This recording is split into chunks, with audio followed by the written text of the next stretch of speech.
Okay, and we're good. Good afternoon and welcome to Drive Facebook Live. I'm Bob Spitz, and my normal partner, Tony Whistler, is on assignment, so he's not here today. But with me today is Nathan Schindler, one of our master coaches. And along with Nathan, our special guest today is Mark Granam from Mobile Mark in a town north of Daytona, and I don't remember the name of your town, Mark. Why don't you introduce yourself, where you're from, the kind of shop you have, and all that jazz? All right. Yeah, Mark Granam. We're in Palm Coast, Florida. My shop is actually in Bunnell, Florida, which is right outside of Palm Coast, but Palm Coast is the biggest city around us. About 20 minutes south of St. Augustine and 30 minutes north of Daytona Beach. 10 minutes from the ocean. I'm originally from Ohio. I moved down in 2020, or excuse me, 2005 to Florida. And basically, that's where it all began. All right. Yeah, because in we were speaking earlier, and you weren't in the repair business in Ohio. You were in replacement parts. Is that right? Yes, correct. Worked for AutoZone, was a commercial specialist in Ohio. Worked for AutoZone for about 9 years.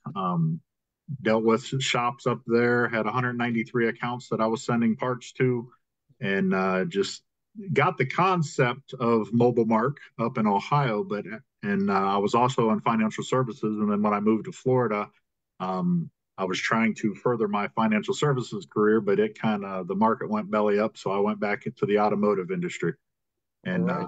worked for AutoZone down here for a little bit, and then just about everybody that came in the AutoZone down here was asking, "Hey, who do you know that can install these parts?" And I came home one day and told the wife that I turned in my keys. I'm going to throw some tools in a van that we had, and I'm going to make some money. My concept, I figured it up. I needed to make $3,000 a month to survive. If I can make $100 a day, 30 days, we're good to go. So that's where Mobile Mark concept began. Fantastic. Awesome. Now, obviously, in your name is that business model, and that's what you started with. Since then, you have gone brick and mortar, but I want to talk about because you do something unique. Not everybody does this, and that's retail mobile repair. Yeah. We have a lot of truck shops that do mobile fleet, but retail mobile, even though that opportunity is there, and during COVID, we saw that happening more, but you already were in that game. So talk to us about mobile repair and on the retail side. Yeah, I mean, like I said, when I started in my mind, I just, like I said, I came home, I told the wife I need to make $100 a day. If I can do one brake job and one oil change a day, I could make $100 a day. Over 30 days, I'll make $3,000. So that's how it began. And from there, roughly about 6 or 7 years in, my brother started noticing that my lifestyles was changing. I was coming to go, I when I wanted to work, I answered the phone. If I didn't want to work, I didn't answer the phone. And so he was a manager for Taco Bell, and he decided to leave Taco Bell and come work with me. And we got two vans on the road. Basically, just as customers would call I think about it now, looking back, and 20 years ago, I've been in business since 2005 doing general auto repair. And looking back, it's just, the Lord has blessed me because, I'd wake up, I'd have nothing on the schedule, and the phone would ring. I'd be like, yeah, I can come over and check it out. So I'd go to their house, I'd check it out. And then as soon as I got done with that job, in my mind, I don't know if it played out that way, but today in my mind, when I got done with that job, the phone would ring. I'd go to the next job. I'd get done with that job, the phone would ring. And, I don't know if my mind's just playing tricks on me, but that's how it seemed like it played out. But trust me, there was days that the phone didn't ring. And so, if you're hungry and you're, looking to start a business, or, you're sitting at your shop today and saying, "Hey, why isn't the phone ringing?" you got to think outside the box. I mean, I had a wife to feed, I got myself to feed, I got a little girl to feed. This was 20 years ago. I was making flyers. I was hanging them, on mailboxes. I was going to local businesses asking, hey, does anybody need their car worked on? I would drive through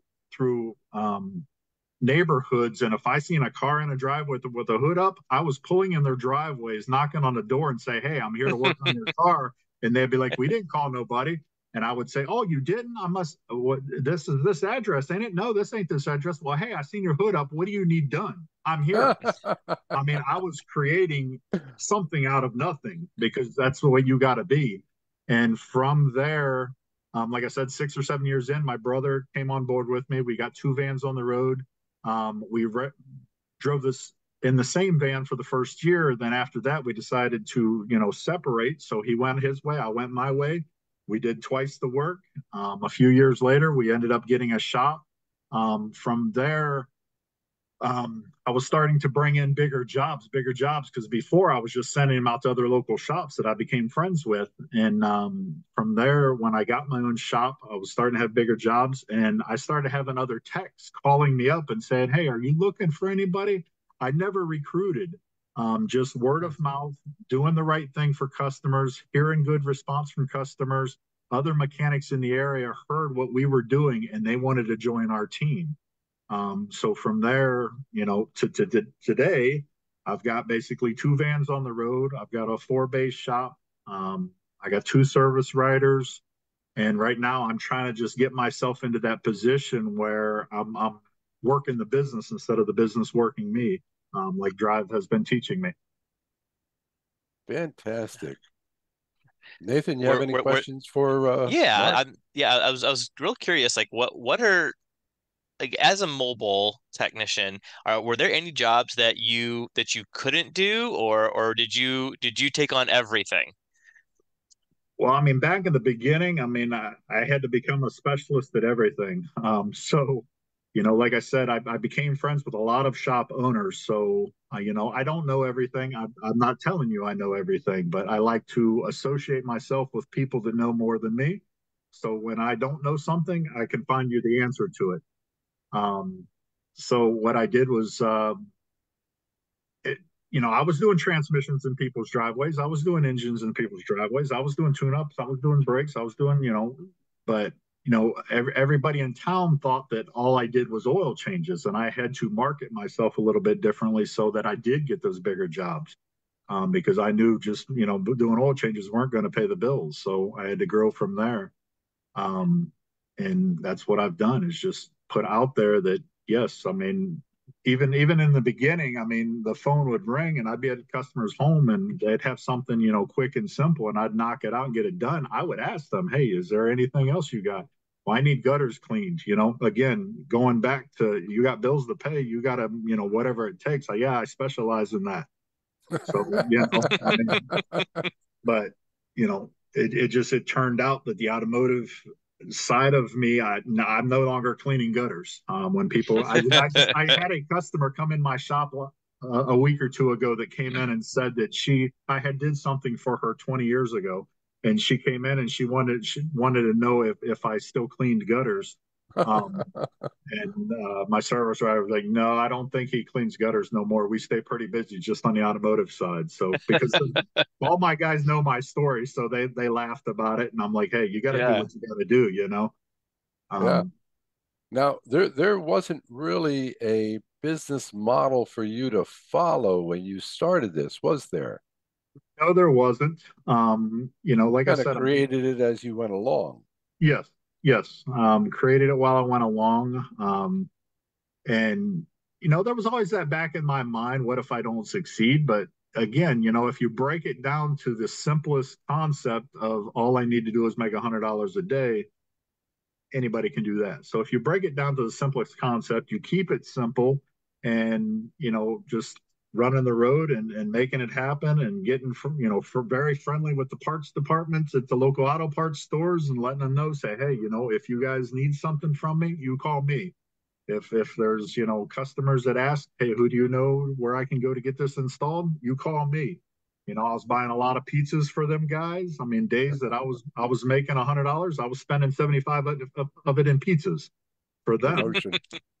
Just yeah, exactly. Just promoting myself and trying to get out there to make it happen. And fast forward today, my first year in business as Mobile Mark by myself is roughly what we do a day now, in Wow. 2024. Wow. So, Congratulations. just the growth that we've had, and now there's definitely challenges along the way. I was talking to Robert about the scheduling of the aspect of it, because right now we've got and I've got one schedule book that we use. I'm still handwriting schedules. I haven't got in the concept of going digital on that yet, but eventually I'd like to. But my service writers, just take a couple steps back there. I basically built my business. The first 17 years in business, I went to $1 million in revenue on one cell phone attached to my ear. And from there, the first year doing $1 million, that next year we went to 1,800,000. So almost doubled again within 1 year. In the meantime, from that cell phone, I drive coached me on I need to get it off the cell phone, get it on landlines, which I did. So now I got 3 landlines at my shop. I got 2 service riders that answer the phone. If I hear it ring more than 6 times, I'm answering the phone. So in my mind, the biggest key concept to my success is number one, answering the phone. You don't know how Yeah. many times I talk to customers and I'd be like, "Hey, I called 5 other shops and nobody answered the phone, and you answered the phone." Well, my first question to them is to joke around and say, "Well, why wasn't I your first call?" Yeah. And then from there, I win them over, and just doing what you say you're going to do after you set that appointment, and just what I created back 20 years ago was a personal mechanic at someone's beck and call. And from there, I still have a lot of customers from day one that I still work on their cars. They still call me. It's hard for me today to say, "Hey, I apologize, but I can't be there in 5 minutes. I can schedule you out 2 days from now." Mhm. That's the biggest hurdle that I'm overcoming right now. Is the busier we get, I can't keep up with it. So mentally, I don't know how much bigger I can go. So again, that's why Drive's here, and that's why I consult with them, and to help me understand that it's not all about me anymore, and I'm delegating a lot more, let going a lot more, and putting people in place that can also run the operations. It's not me. Fantastic. By the way, Marie from RCI Jeep in Melbourne says hello. Hello. Yes. Yeah, I believe I met her at the expo, this past expo. Yeah. So had a great Well, time. you bring up a great point, Mark, and that is the importance of remembering what you're doing and who you're doing it for, and to be customer centric, Yes. because a lot of people enter our industry, the independent industry, they're technicians who open up a shop, they're bright, they're ambitious, but they're tech centric. Yeah. Hmm. Yeah. And Yeah. Like you were saying before, there's it seems like a lot of dealerships are got some mobile vans on the road doing basic maintenance and whatnot in our county, Flagler County here in Florida. I could probably count about 15 to 20 mobile guys that are in our area. Now, I would say probably 75% of them are not licensed. They're not insured. mhm, They don't not advertise. bonded. They don't advertise. They're not bonded. A lot of them will basically show up to his customer's house and get deposits for jobs and then not come back. Ooh. So being in the mobile industry, you don't have that brick and mortar where a customer can come find you. Mhm. So the customers need to be aware that I mean, my vans are painted bright yellow with red flames on the front of them. They have been since day one. I don't hide from anybody. I don't even when I was broke, I did not collect deposits from people. Oh, you I, can see your vans with your eyes closed. yes, pretty much. But you just, I get a lot of phone calls, on a daily basis saying, hey, one of your guys came out and got a deposit from me and didn't come back, or one of your guys broke this and I need it, done, redone. And I'll ask some questions. Well, what did they show up in? What kind of vehicle? I'm not showing you on my computer. And come to find out, it's another mobile guy in town. It's just I have branded Mobile Mark so well that if you're a mechanic now that's mobile, you are a Mobile Mark. So They just I'm assume that yes, they work for you. Yeah. yes, exactly. And social media, has played a big role in that Yeah, over let's talk about that because over the years. you've got a heck of a Facebook presence. Yes, I've got some awesome customers. I know, most people out there that, own shops probably think their customers are, the greatest, but I have the greatest customers. Um, when talk about social media, when COVID hit, there was 3 days that basically the first 3 days of COVID when they shut down the world that we pretty much got caught up on everything. Well, that third day, that morning, I came in and all my garage doors were up, and there was no cars in the bays, there was no cars in the parking lot, and all I thought to myself, oh my God, what's going to happen? And so I took a picture of the front of my shop and I put it on social media saying, first time in 15 years, I haven't had a hood to open. And within probably an hour, we probably had 10 cars showing up at our shop. The phone started ringing. Customers just saying, hey, I heard a brake squeal. Change all my brakes, pads, and rotors. I want it done. I just got an oil change done a few months ago, but I think it needs done again. Redo it. Go and change all filters, needed or not.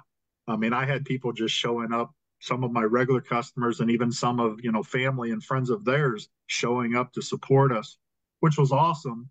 And then once we got over that hurdle, it just seemed like, we kept advertising on social media. I do have a social media girl, Melissa, wing woman for hire, that takes care of, advertising and what for me, does awesome. And, just gets people interactive, ask questions on social media, getting them to respond back and sharing my posts. And, it's just, I don't think everybody takes advantage of that, putting themselves out there on the World Wide Web where it can, grow exponentially. Because if you got, one friend, I'm sharing it to 1,000 of my friends, but if you have that one friend sharing it to their thousands of their friends and another friend sharing it to the thousands of their friends, that one post just went out 10,000 times because it's growing exponentially. So take full advantage of that. Yeah, that's some of the best use of Facebook I've seen from a shop. Yeah, thank you. So yeah, kudos to you. Thank you. What were some of the challenges, if there were any, in developing the mobile business? Because I know there's folks on Facebook Live that are going, huh, a mobile aspect to my business. I mean, way back when, the biggest challenges were, just knowing where your next job was going to come from. So it's Um, marketing was yeah. your big challenge. Like I said, just thinking outside the box. And, um, I actually was cleaning out my office at home the other couple months ago, but I found a flyer that, like I said, I'd print up flyers and I'd put them on the flags on people's mailboxes. And I, delivered a business and whatnot. It was an oil change and a detail for $80. Um, A you know, detail. So you were yeah. detailing. So again, I was just trying to get my foot in the door, whatever I could do, because I love cars and whatever I could do on a car, I was excited to do it. So, um, but the Is there an big, expiration date on that flyer? yeah, exactly. That's what I was looking for when I found it. I'm like, oh my God. Yeah. I mean, anymore, I mean, back then I didn't charge service calls. I think it was probably 5 or 6 years in. I had one day that I had like 10 phone calls that day, and I was driving all over my town, all over the county, and I didn't make a dime, and I probably spent $30 in fuel. And I came home and I told the wife, I was like, something's got to give. I mean, it's either people don't understand that it takes money to get to their home, and the time and effort and knowledge and tools and this and that. So the next day, every phone call I got, I started telling them, hey, I'm going to charge you a service call. It's $40 to get me to your house if you choose not to do a service with me. So, and again, this was, 15 years ago. And then from there, basically I was having people doing the service with me and I wasn't charging the $40. Well, I got so busy that now it's $40 just to get me to your driveway plus the service that I do. So, it's you got to be able to adapt, figure out what you're doing right and keep doing it, figure out what you're doing wrong and change it. And just, keep thinking outside the box. It's not going to be black and white. It's not going to be a straight line by any means. There was days that I came home with a pocket full of money. There was days that I was underneath of a car and the customer got inside of my service vehicle and took my wallet.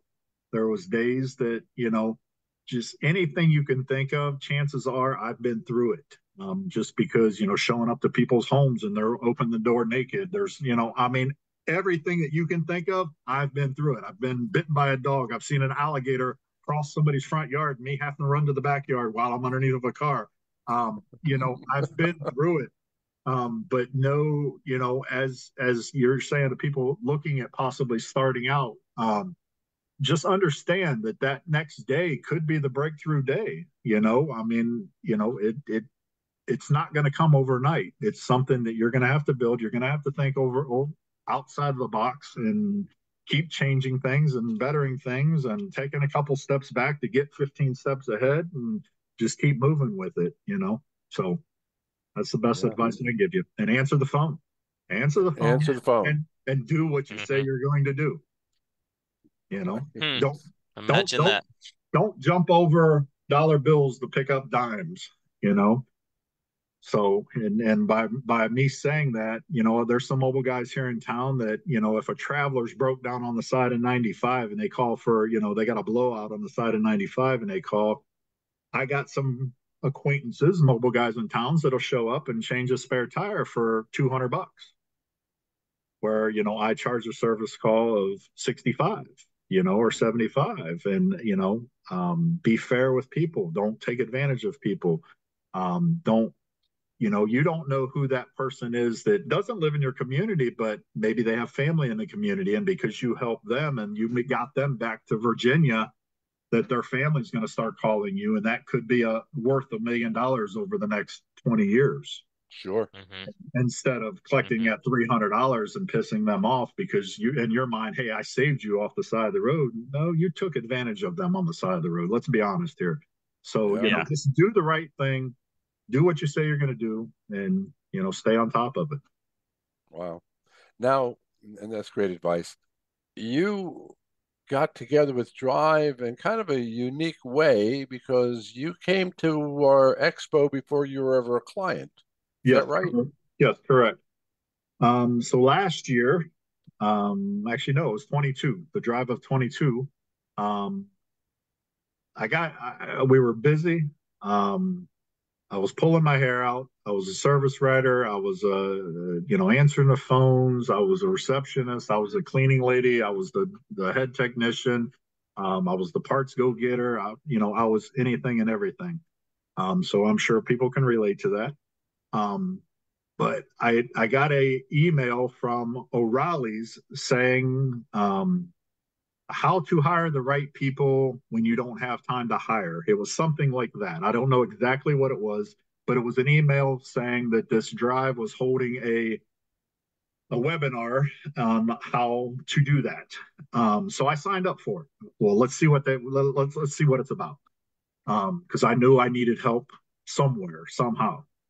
So I signed up for it. It was like going to be on a Friday or something. Well, that Friday I got busy. I didn't even have time to get on to the webinar. That next week or a couple of days later, I got a phone call saying, "Hey, this is I think it was I don't even know who it was. Said this is from Drive. We want to evaluate your business. We seen what you're looking for. You got a few minutes to chat." So I chatted with him for a few minutes. Um, Said, it sounds like a scam to me. I don't need anybody telling me how to run my business. I'm getting ready to hit $1 million myself. I know what I'm doing, blah, blah, blah. So we got talking some more, some more. And he said, well, I tell you what, before you sign anything, before you agree to anything, next week in Orlando, we're holding an expo. And I've been in a few multi-level marketings before. I've been in, entrepreneur type businesses before. And when somebody says expo, they're saying, "Hey, I want a couple $100 from you for a ticket, and you come out here, and we're just going to motivate you to go out and do something." Mm-hmm. So I went home, told the wife, "Hey, they want me to go to this expo." Her first question was, "How much is it?" I said, "I don't know." He didn't say how much it was. Mm-hmm. So I came back to the shop the next day. Excuse me. Made that phone call to, again, I can't even remember who it was, but I made a phone call saying, "Hey, how much is this expo?" My wife, me and my wife are thinking about going. He said, "It's on me." I said, "Really?" He said, "Yeah, you just got to pay for your hotel." I said, "All right, well, put me down for a couple tickets then." So the first time in 20 years, my oldest daughter's 20, she was 19 at the time, but basically the first time in 19 years, my wife told me, "Let's go for the weekend. We'll find a babysitter for the girls." I got 3 girls. I, I was dumbfounded, and I'm like, "All right, awesome." So a free weekend in Orlando for some expo. All I got to do is pay for a hotel and some food. We're there. So we ended up, I couldn't get out of work Thursday. I couldn't get out of work Friday. Saturday morning, no, Friday night, we actually left after work, got the hotel Friday night, got up Saturday morning. I was there bright and early, like 7 o'clock in the morning, probably the fifth one to walk through the door. And I was greeted unbelievable by the staff of Drive. Here's a bag, here's this, here's that. Do you need anything? You want coffee? It's over there. Donuts are over here. This is your first time. I mean, just Matt was checking me in within the first 10 minutes. So I was kind of overwhelmed. Um, you know, could this be real? Whatnot. So then the doors open up, and I'm kind of an introvert. I don't like to be the center of attention. I'm not a huge talker. I'm trying to grow myself out of that shell. But I told the wife that, listen, we're going to go in. First thing she did when we walked through the doors is, "There's an open table back here in the back. Nobody's at." I said, "Nope, we're going up front. I'm going to find the table. It's got 2 empty chairs with the most people at. I want to talk to some people." So we go up front, and that weekend I met people that have been there a couple of weeks. I've met people that have been there 20 years and that are all paying this price for this Drive program. And I was just asking, "What has Drive done for you? What have you learned? What would you recommend someone just starting out to do?" Just asking questions, taking down notes. Went through quite a few seminars that Drive was holding, and then on the breaks I was going out and I was talking to people who work for Drive, and they were all basically saying the same thing that the people who were paying for Drive was saying. And I'm like, they can't be giving bonuses out to everybody for saying this stuff. So me and her, we came back from that weekend, and I told her, I said, "Listen, if you decided you wanted to go back to college, I would be dropping $60,000-$70,000. If I said I wanted to go back to college, I'd be dropping $60,000-$70,000. But here's a company called Drive that wants to charge me X amount of dollars a week to mentor me, to coach me, to consult me on how to build my business. I'm going to give it a try. They're saying I don't have to sign any kind of agreement or anything like that. So let's do it." And she said, "Let's do it." So we signed up when we got back, and again, that was in, I think, August of 22. This past year, we went to Las Vegas again. We actually, my wife booked 2 days early and then 2 days after the convention, so she wanted to stay out there for like 9 days. Again, my kids at home with a babysitter. My oldest daughter's 20 now, so she's old enough to watch them. But we had a great time, and again, I met a bunch of people that I had seen the previous year. Met a whole bunch of new people that I got to talk to and ask them how things are going, and just growing. We're all growing together. So that's the biggest thing about Drive is they've learned the techniques and the secrets behind the scenes, and that's what I was telling Robert is the main reason why I got involved with Drive is I want to know what I don't know. And how am I going to know it if I don't know what to ask for? And even now, I still don't know what to ask for, but it comes up with Drive. You've got multiple different action, you know, workshops that you can get involved with, the master classes and the all the other shop owners that are out there that you take the classes with that you see at the expos, and they're all one giving you these secrets, and they're not real secrets, they're just, you don't know what you don't know. And that Right. was the biggest concept that I'm getting from Drive, is just learning step by step. And I don't agree with all of it that's told to me, but I'm going to try it.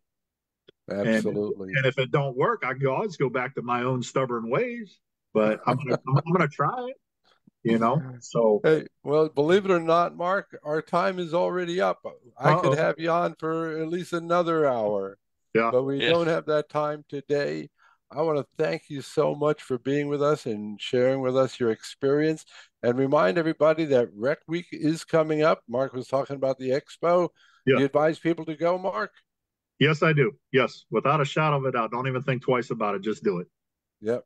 So we're going to be in Dallas June 19th through the 20th, and then the 21st and the 22nd. The link is in, I think, our Facebook Live. Sign up for that. Mhm. Nathan, thank you so much for helping me out today. I No problem. wish everybody a great weekend. And Mark, we'll talk again soon. Thanks, Nathan. Thanks, there, Robert. So Thank from you. Facebook Live,